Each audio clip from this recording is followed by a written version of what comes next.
नमस्कार, विंध्या टाइम्स में आप सभी का स्वागत है। यूं तो आपने कई तरह के आमों का स्वाद लिया होगा, पर रीवा के सुंदरजा आम की बात ही अलग है। वैसे तो आम को फलों का राजा भी कहा जाता है, और जब बात रीवा के सुंदरजा आम की आती है तो पता चलता है कि देश विदेश में अपनी पहचान बना चुका सुंदरजा आम अब हर दिन नए पायदान पर पहुंच रहा है। आपको बता दें, अनुसंधान केंद्र के वैज्ञानिकों ने रीवा के सुंदरजा आम को कानूनी अधिकार दिलाए जाने के लिए चेन्नई अनुसंधान केंद्र में आवेदन किया था, जो वहां की कमेटी द्वारा स्वीकार कर लिया गया है और सुंदरजा आम के लिए नंबर भी अलॉट कर दिया गया है। इसके बाद जब भी प्रदेश में आम का नाम लिया जाएगा तो रीवा का सुंदरजा आम प्रथम स्थान पर होगा।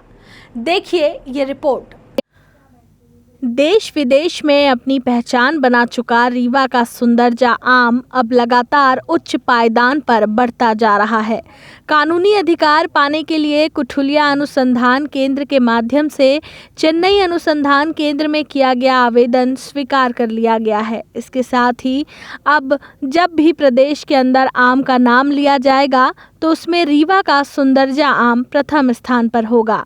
इस संबंध में बताया गया कि विगत माह कुठुलिया अनुसंधान केंद्र के वैज्ञानिकों ने सुंदरजा आम को कानूनी अधिकार दिलाए जाने के लिए चेन्नई अनुसंधान केंद्र में आवेदन किया था, जो वहां की कमेटी द्वारा स्वीकार कर लिया गया है और सुंदरजा आम के लिए नंबर भी अलॉट कर दिया गया है। इसका नंबर 847 है।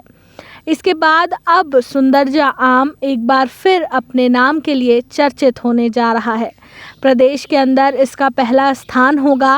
रीवा के सुंदरजा आम को भौगोलिक संकेत दिलाने से संबंधित आवेदन स्वीकार किए जाने में जवाहरलाल नेहरू कृषि महाविद्यालय अंतर्गत अखिल भारतीय समन्वित अनुसंधान केंद्र कुठुलिया के वैज्ञानिक डॉक्टर पीके सिंह के साथ डॉक्टर यूएस बॉस एवं सुधीर सिंह का प्रमुख योगदान रहा। इनके द्वारा ही आम के भौगोलिक संकेत के लिए आवेदन चेन्नई तमिलनाडु में प्रस्तुत किया गया।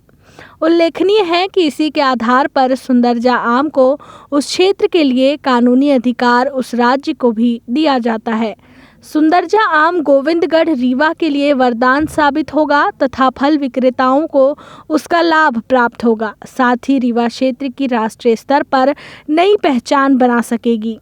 कुठुलिया अनुसंधान केंद्र के वैज्ञानिक की माने तो कुठुलिया क्षेत्र में आम की करीब 235 प्रजातियां हैं। इनमें सुंदरजा आम प्रमुख है। यहां पर सुंदरजा आम के करीब 110 पौधे हैं, जहां से व्यापक पैमाने पर प्रतिवर्ष उत्पादन होता है और देश प्रदेश तक पहुंचाया भी जाता है।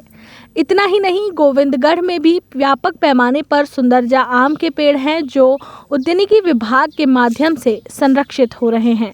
यूं तो आम फलों का राजा है, इसमें भी सुंदरजा आम अपने स्वाद के लिए काफ़ी चर्चित है। यही वजह है कि अब सुंदरजा अपनी नई पहचान न सिर्फ प्रदेश स्तर पर बल्कि राष्ट्रीय स्तर पर बना सकेगा। अब अगली कड़ी में सुंदरजा आम का प्रेजेंटेशन होना है।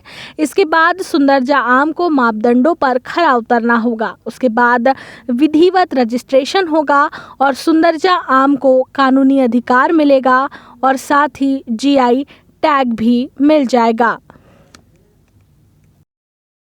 किस आम के लिए, रीवा की किस आम को जीआई टैग स्वीकार कर लिया गया है? देखिए, हमारा सबसे पहले परिचय डॉक्टर टीके सिंह, तपन कुमार सिंह, कृषि महाविद्यालय रीवा। फल, ये जो हमारा आर्चर्ड है वो फल अनुसंधान केंद्र है, ठीक है, जो कि आईसीआर के IIHR Indian institute of horticulture research Bengaluru से प्रोजेक्ट जो है हमारे यहाँ गवर्न किए जाते हैं, चलाए जाते हैं, और हम इनसे जो भी इनके एस्पेक्ट होते हैं प्रोजेक्ट कोऑर्डिनेटर के, उसी अनुसार हम लोग काम करते हैं। तो जो जीआई के बारे में आप पूछ रहे हैं, जीआई के लिए हम लोगों ने सुंदरजा आम के लिए हमने अप्लाई किया है, वो भी चेन्नई जो इसका जियोग्राफिकल एजुकेशन का सेंटर है, वहाँ पे हम लोगों ने आवेदन भेजा था और वो स्वीकार कर लिया गया है।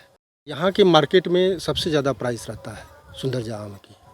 तो सुंदरजा चूँकि उसकी जो उपज है, जैसे फ्रूट वेट एक फ्रूट कम से कम 250 से 500 ग्राम तक होता है इसका फ्रूट का वज़न।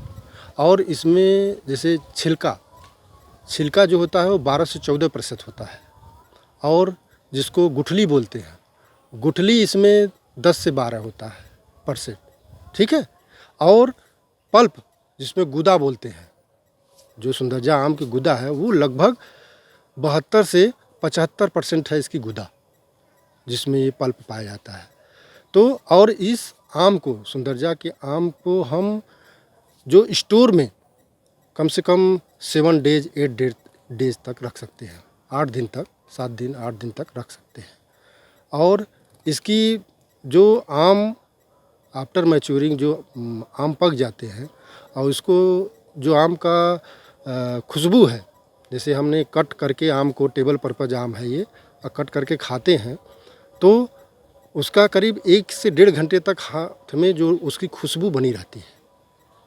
तो इसकी खुशबू जो है वो बहुत ही सुगंधित है।